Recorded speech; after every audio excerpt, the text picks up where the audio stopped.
We are now going to talk about the Starboys because the game really changed when Estevão came into the match. And I'm so fucking tired, dude. I'm so tired of watching Neto and Garnacho and the other Starboys and all the young children. Just play the fucking best players.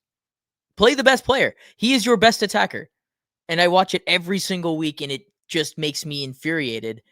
If the cameos are more like that, where we're seeing 30 minutes, I'll be fine with it. Like, I get it. You're trying to preserve him. Who the fuck cares? If he's good, he plays. Lamine Yamal plays every week for Barcelona. I don't care. I want to see the He's got best players athletic play. pubalgia now, though. Yeah, that's not from playing football. I Mila. think we both know that's not from playing football. Allegedly.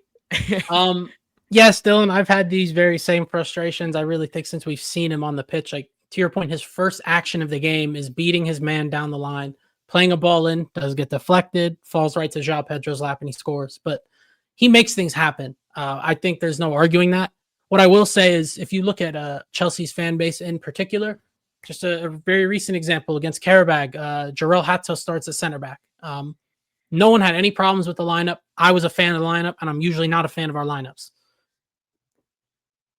After one performance, he's not good enough, right? And I think that's the big problem that we have as a fan base. It's our fault. But if as soon as Estevão has a somewhat bad game, you're going to see tweets like, Estevão, thoughts?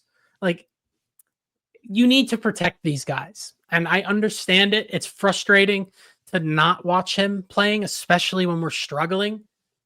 But I also understand the other side of the coin, where as soon as he plays 2-3 straight 90 and doesn't score or assist, people are like, oh, this guy is terrible. That's just where we live. That's the nature of the beast nowadays. But at a certain point, I do think he is the level of talent to where as soon as he consistently gets a run of games, regardless of what it looks like, people are going to understand that that is a guy who needs to be playing every week. So I get both sides, but we got an 8-year contract. So take your time, ease him in. Before I throw We'll see, it to because I don't. Mila, I want to say that my suggestion would be, remember the D-Lo commercial with Ben Simmons where he's like, he got one suggestion for me and he throws the phone into the water. Just do that. just do that. Oh, he's got a great group around him. Good support. Mila, any thoughts on Estevão or Garnacho or any of the Starboys for young Chelsea? I'm not calling Garnacho a star boy. That's my thought. He's been labeled a Starboy for like 4 years. It just makes sense. Just Garnacho and Estevão in the same sentence. Like, that's crazy. In and of its own. Yeah, no, Estevão though is I think I've talked about it plenty on this pod, but he's super intelligent. At the end of the day though, I get not risking the techie intelligent footballer because they just get overwhelmed sometimes. They need to learn how to play at the speed of this game in large periods of time, not just bursts. And it starts with the bursts, and then they'll eventually get the minutes. So I think I'm seeing the same with Cherky.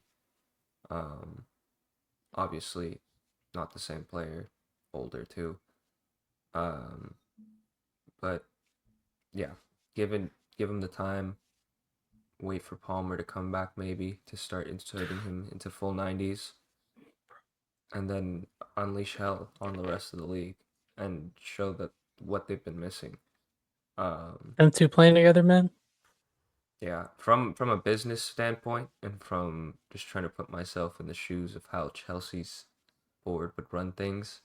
Get the spreadsheet totally out. Understand holding back so that they can make a big scene once that can come into fruition.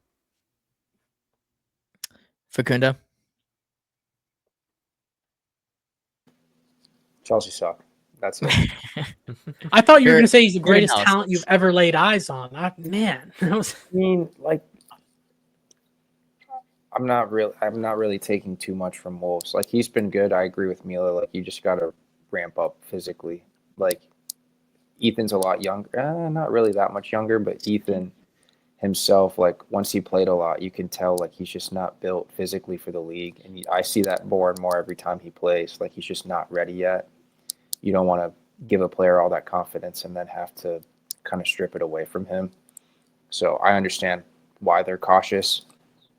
But yeah, he looks like a bright spot for Chelsea.